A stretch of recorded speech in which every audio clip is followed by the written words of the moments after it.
Good morning, I'm Diksha Bisla and you're watching Beyond World this morning. Did you sleep well? Well, news isn't always about catastrophe and crisis, but also heartwarming gestures which change the course of the day. How was your night? How was your morning? Did you sleep well? Such polite exchanges are filled with the care for loved ones.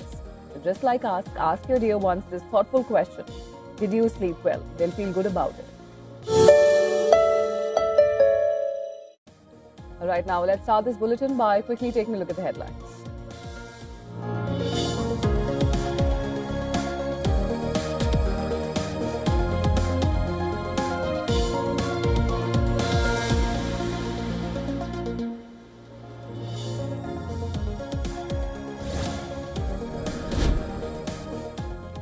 Death toll from the Hong Kong high-rise fire rises to at least 44, with the blaze still burning. Hundreds of people remain missing in the city's worst fire in decades. Police have arrested 3 suspects in the case.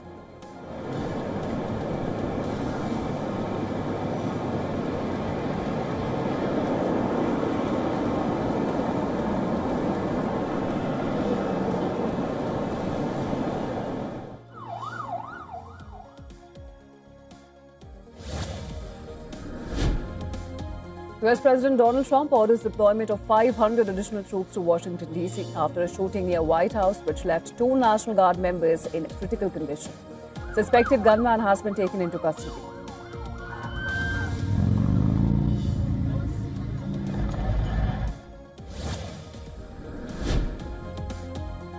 Russia says talks to end the war in Ukraine are serious, though a deal is still distant. Kremlin spokesman Dmitry Peskov adds that US envoy Steve Witkoff is set to visit Moscow next week for further negotiations.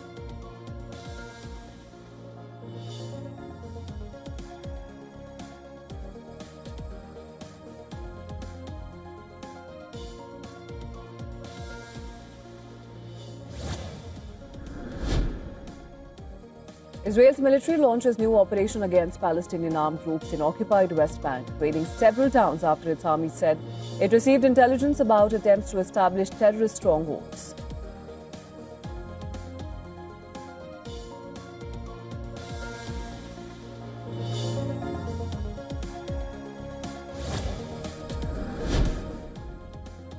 Donald Trump says South Africa will not be invited to next year's G20 summit in Miami, escalating his diplomatic offensive against the country, citing human rights abuses and refusal to hand over the G20 presidency.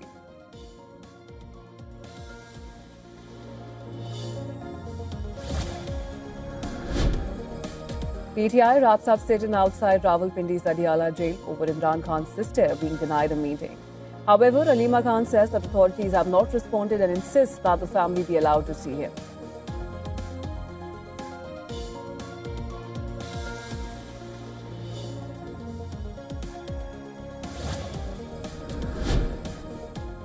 Military officials in Guinea-Bissau say that they have seized total control of the country, arresting its president, closing its borders and suspending its electoral process 3 days after general elections.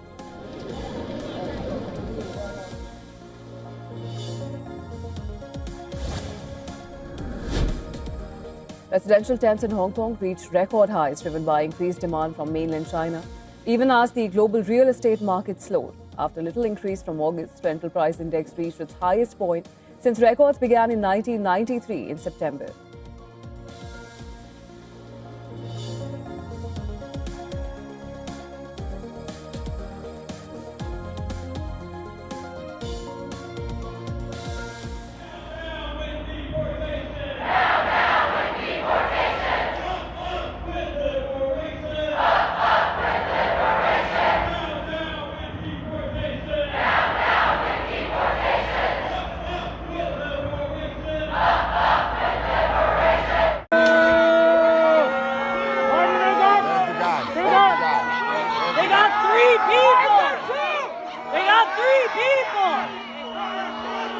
They got three people. They said only one. They got 3 people. They said only one. We don't know what's going on yet. The people united will never be defeated. The people united will never be defeated. The people united will never be defeated. The people united will never be defeated. The people united will never be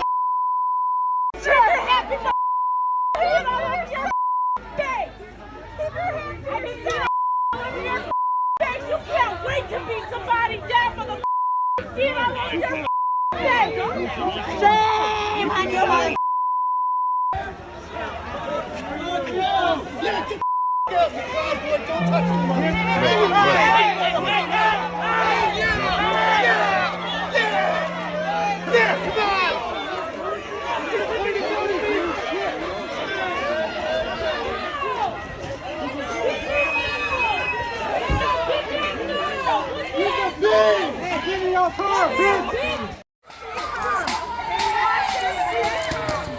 Oh,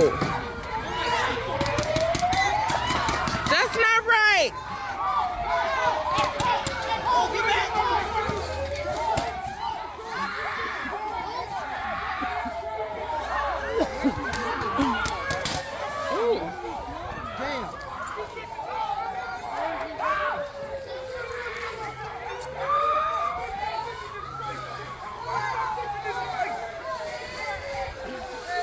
Oh my God.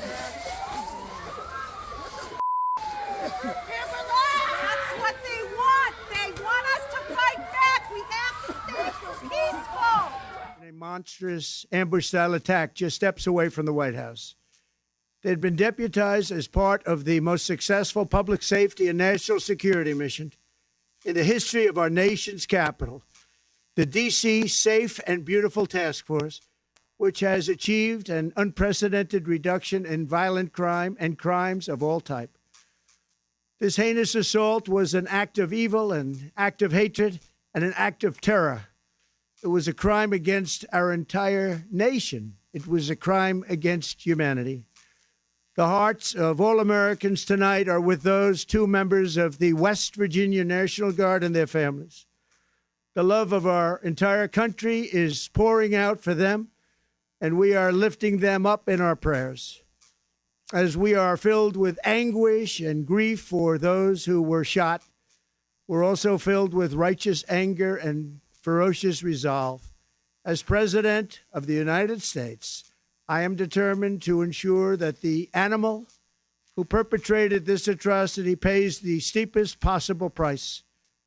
I can report tonight that based on the best available information, the Department of Homeland Security is confident that the suspect in custody is a foreigner who entered our country from Afghanistan, a hellhole on earth.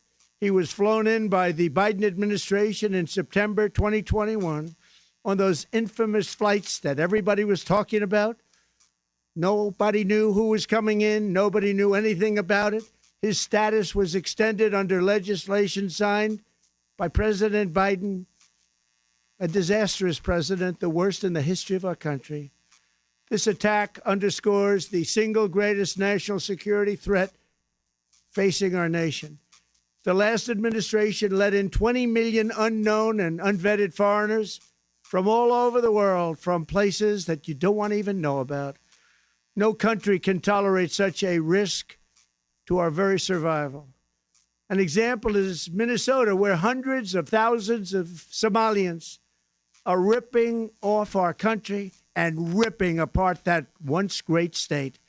Billions of dollars are lost, and gangs of Somalians come from a country that doesn't even have a government, no laws, no water, no military, no nothing. As their representatives in our country preach to us about our Constitution and how our country is no good. We're not going to put up with these kind of assaults on law and order by people who shouldn't even be in our country.